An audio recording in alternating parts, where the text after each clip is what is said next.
நற்செய்தியை அறிவிப்போரின் பாதங்கள் எத்துணை அழகாய் இருக்கின்றன. ரோமையர் 10:15. இறையேசுவில் பிரியமானவர்களே, இன்று நாம் விதைப்பவர் ஓமையை பற்றி சிந்திக்க இருக்கின்றோம். 2000 ஆண்டுகளுக்கு முன்பாக இயேசுவும் சீடர்களும் மக்கள் மனதில் நற்செய்தியை விதைத்தார்கள். அந்த நற்செய்தி மலைப்பொழிவில் நமக்காக தொகுத்து கொடுக்கப்பட்டுள்ளது.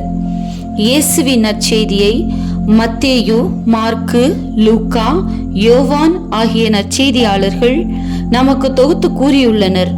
நாமும் இந்த நற்செய்தியாளர்களைப் போல நம் உள்ளத்திலும் மற்றவர்களின் உள்ளத்திலும் விதைக்க முடியும். இயேசுவின் வார்த்தை நம் வாழ்வில் செயல்படுகிறதா? சற்று சிந்திப்போம். இயேசு இந்த ஓமையின் விளக்கத்தை மக்களுக்கு அறிவிக்கவில்லை, தம் சீடர்களுக்கு மட்டுமே தெரிவித்தார். ஏனெனில் அவர்களும் விதைப்பவர்களே. நல்ல விதையாக இருந்தாலும் மக்களின் காதுகளும் உள்ளமும் விரும்பினால்தான் செடி வளரும் என்பதை அவர்களுக்கு அறிவித்தார். உழவர் விதைகளை வயலில் அனைத்து இடங்களிலும் விதைப்பதைப் போல் இயேசுவின் நற்செய்தி நம் ஒவ்வொருவரின் உள்ளத்திலும் விதைக்கப்படுகிறது. ஒரு முறை அல்ல, தினந்தோறும் திருப்பலியில் நாம் இறைவார்த்தையை கேட்கிறோம். இதனால் பயனடைந்து புனித நிலையை அடைந்தவர்கள் பலர். ஆனால் எத்தனை முறை விதைக்கப்பட்டாலும் நம்மில் பலரின் வாழ்வில் இயேசுவின் வார்த்தை பலனளிப்பதில்லை. ஏனெனில் நாம் கண்ணிருந்தும் காண்பதில்லை, காதிருந்தும் கேட்பதில்லை. நம் உள்ளம் எப்படிப்பட்டது என்பதை இயேசு இந்த ஓமையில் சுட்டிக்காட்டுகிறார். வழியோரம் விழுந்த விதை.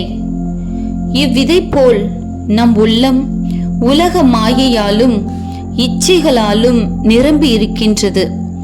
நற்செய்தியை நாம் நாள்தோறும் படித்தாலும் கேட்டாலும் இறைவேண்டல் செய்தாலும் அதன் கருத்தை அறிவதில்லை நம் உள்ளம்.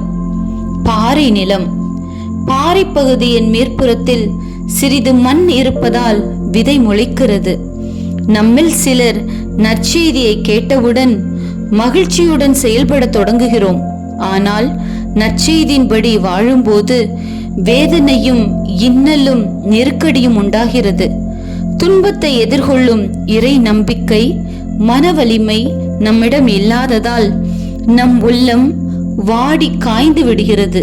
எனவே மீண்டும் பழைய பாவ வாழ்வையே தொடர்ந்து விடுகிறோம். முள்ளுள்ள இடம். இறை வார்த்தையை விருப்பத்துடன் கேட்போம். இறை வார்த்தை நம் உள்ளத்தில் வளரத் தொடங்கும். ஆனால் நம் செல்வ மாயை, வாழ்வின் இன்பங்கள், தற்பெருமை, பேராசை போன்றவை நம்மை விட்டு விடுவதில்லை. இரண்டுக்கும் இடம் கொடுத்து வெளிவேடக்காரர்களாக வாழ்கிறோம். கதிரில்லாமல் இலை மட்டுமே இருக்கும் செடியைப் போல நம் வாழ்வும் தொடர்கிறது. நல்ல நிலம். விதை முளைத்து வளர்வதற்கு ஏற்ற நல்ல நிலமாக நம்மில் சிலர் இருக்கிறோம். வாழ்வின் நோக்கம் நிலைவாழ்வை என்பதை உணர்கிறோம். தற்பெருமை, பேராசை, குறைகூறுதல் போன்ற களைகள் வளராதபடி காத்துக்கொள்கிறோம். அன்பு, பரிவு, தாழ்மை போன்ற விண்ணுலக செல்வங்களை சேர்த்து 100, 60, 30 என்ற அளவில் விளைச்சலை கொடுக்கிறோம். ஜெபம். அன்பின் இறைவா, உம் வார்த்தை எம் உள்ளங்களில் முளைக்க முடியாமலும் வளர முடியாமலும் கருகி போயும் முள்ளால் நெருக்குண்டு கதிரில்லா செடியாகவும் இருக்கிறது. ஆனால் அதனை உணராமல் தினந்தோறும் கோவிலுக்கு சென்று வருகிறோம். வெளிவேடக்காரர்களாக வாழ்ந்து வருகிறோம். மலைப்பொழிவில் நீர் கூறியுள்ள கட்டளைகளை பின்பற்றி அன்பு, பரிவு, தாழ்மை போன்ற புண்ணியங்களில் வளர்ந்து நிறைவாழ்வை அடைய வரம் தாரும். ஆமீன்.